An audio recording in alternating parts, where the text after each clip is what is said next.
Welcome to VNR news. గత దశాబ్ద కాలంగా పరిష్కారం కాకుండా ఉన్న ఈ సమస్యను గౌరవ ముఖ్యమంత్రి రేవంత్ రెడ్డి 28 కోట్ల నిధులను పాలిటెక్నిక్ భవనానికి విడుదల చేయడం సంతోషకరమని వరంగల్ పశ్చిమ శాసనసభ్యులు నాయని రాజేందర్ రెడ్డి అన్నారు. వరంగల్ నూతన పాలిటెక్నిక్ భవనానికి వరంగల్ పశ్చిమ శాసనసభ్యులు Nayani Rajender Reddy, Warangal MP Kadiyam Kavya, Wardhannapet MLA KR Nagaraju, కూడా చైర్మన్ ఇనగాల వెంకట్రామరెడ్డి, హన్మకొండ జిల్లా కలెక్టర్ ప్రావీణ్య, వరంగల్ జిల్లా కాంగ్రెస్ అధ్యక్షురాలు ఎర్రబెల్లి స్వర్ణ, స్థానిక కార్పొరేటర్ దేవరకొండ విజయలక్ష్మి, సురేందర్ తో కలిసి భూమి పూజ చేశారు.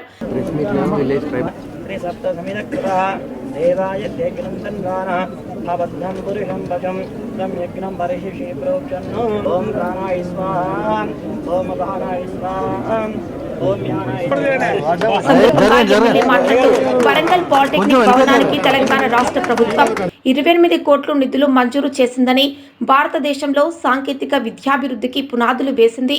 భారతీయ జాతీయ కాంగ్రెస్ పార్టీ ప్రథమ ప్రధాని జవహర్లాల్ నెహ్రూ హయాంలో 1955వ సంవత్సరంలో వరంగల్ పట్టణ నడిబొడ్డులో ఏర్పాటు చేయబడిన సాంకేతిక విద్యాలయం వరంగల్ పాలిటెక్నిక్ కాలేజ్.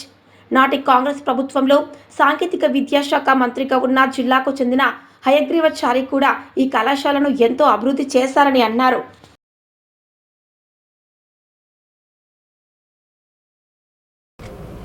ఏది అడిగితే అది వరంగల్ జిల్లా అనగానే వారికి ఎందుకో ప్రత్యేక శ్రద్ధ మొదటికెళ్ళి కూడా మనం చూస్తున్నాం.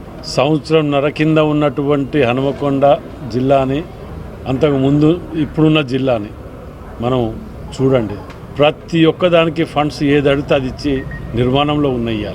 ఇవాళ పాలిటెక్నిక్ నేను ఎమ్మెల్యే కాగానే ఫస్ట్ లెటర్ ప్యాడ్ మీద నాది పెట్టింది ఇది ఈవి శ్రీని గారు. వీరు విద్యార్థులు వచ్చి దీని మీద గతంలో అడగటం వలన ఎన్నో ఏళ్ళకెళ్ళి అడుగుతున్నాం. దీని గురించి ఎవరు పట్టించుకున్న నాదులు లేరు. అది అన్నప్పుడు నేను లెటర్ పెట్టి మా అందరు సంతకాలు పెట్టుకొని ఎమ్మెల్యేలు ఎంపీలు అందరం సంతకాలు పెట్టి సీఎం గారి దగ్గరికి పోగానే దాన్ని తప్పకుండా నేను ఇమ్మీడియట్ మీకు ఇచ్చేస్తానని చెప్పి అలా చేయటం. 1955లో జవహర్లాల్ నెహ్రూ గారు అప్పుడు ఇచ్చినప్పుడు ఇది ఇవాళ అప్పుడు ఆర్ఈసీ కానివ్వండి, ఇది కానివ్వండి, ఏది కానీ హయగ్రీవాచారి గారు నా నాయకుడు, అప్పుడు వారి ఆధ్వర్యంలో వారు నిర్మించినప్పుడు వచ్చి మంత్రిగా ఇచ్చేసిన దాఖలు ఉన్నాయి.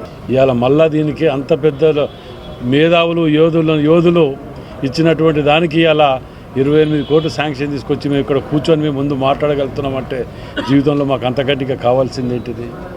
మేము ఏది అడిగినా వరంగల్ హన్మకొండ జిల్లాకు సంబంధించింది ఎమ్మెల్యేలం. ఇప్పుడు మా కొత్తగా ఎమ్మెల్సీ గారు కూడా వచ్చారు, మాకు శ్రీపాల్ గారు, వారు కూడా మాతో టీంలో సభ్యులుగా ఏది చెప్పినా వస్తానికి మేము రెడీగా ఉన్నామని వారు అనటం, మేము కూడా అందరం కలిసికట్టుగా రాజకీయాలు ఎలక్షన్స్ వచ్చినప్పుడు చేసుకుందాం. కానీ ఇప్పుడు మాత్రం అభివృద్ధిలో ప్రతి ఒక్కరం చెయ్యేసి ముందుకు సాగటంలో భాగంగానే ఈరోజు ఇక్కడ జరుగుతున్నది. నిజంగా ముఖ్యమంత్రి రేవంత్ రెడ్డి గారికి, బట్టి విక్రమార్క గారికి ప్రత్యేకంగా వరంగల్ జిల్లా పక్షాన ధన్యవాదాలు తెలియజేస్తున్నాను. వెలుగు విద్యతోటే బడుగు బలహీన వర్గాల జీవితాల్లో అభ్యున్నతి సాధించగలుగుతారు అన్న ఉద్దేశంతో విద్య అందరికీ చేరే విధంగా ఎంతో జీవితకాలం కృషి చేసినటువంటి మన జ్యోతిబా పూలే గారి జయంతి సందర్భంగా అందరికీ శుభాకాంక్షలు. అట్లాంటి మంచి రోజు నాడు మన ప్రభుత్వ పాలిటెక్నిక్ కళాశాల భూమి పూజ జరగడము, అదేవిధంగా మన ఎమ్మెల్యే గారి కృషి వల్ల 28 కోట్ల నిధులు మంజూరు చేయించుకొని సీఎం రేవంత్ రెడ్డి గారు నిన్న ఏదైతే తను యంగ్ ఇండియాకి బ్రాండ్ అంబాసిడర్ అని అన్నారో అది అక్షరాల నిజం చేస్తూ ప్రతి చోట విద్యకి చాలా విలువనిస్తూ, అదేవిధంగా మన యంగ్ ఇండియా ఇంటిగ్రేటెడ్ స్కూల్స్కి కూడా ఒక్కొక్క దానికి 200 కోట్లు ఇస్తూ 55 నియోజకవర్గాలలో ఈ స్కూల్స్ని స్థాపించడం జరుగుతుంది. అదేవిధంగా ఇది ప్రభుత్వ పాలిటెక్నిక్ కళాశాలలో ఇప్పుడు ఇక్కడ ఉన్నటువంటి పెద్దలందరూ కూడా పూర్వ విద్యార్థులు అని తెలుస్తుంది. అందరి కృషి వల్ల ఇప్పుడు ఇంతమంది ఇక్కడ ఉండడము, 2 ఎమ్మెల్యేలు, నేను కూడా చైర్మన్ గారు, ఒక ఎమ్మెల్సీ గారు, కళాశాల ప్రెసిడెంట్, మా అందరిది ఏంటంటే టీం వర్క్. మన వరంగల్కి సంబంధించి ప్రతిదానికి ఒక ప్రత్యేకత ఉంది, ప్రతిదానికి ఒక హిస్టరీ ఉంది. ఈ కళాశాలకు కూడా చాలా గొప్ప చరిత్ర ఉంది.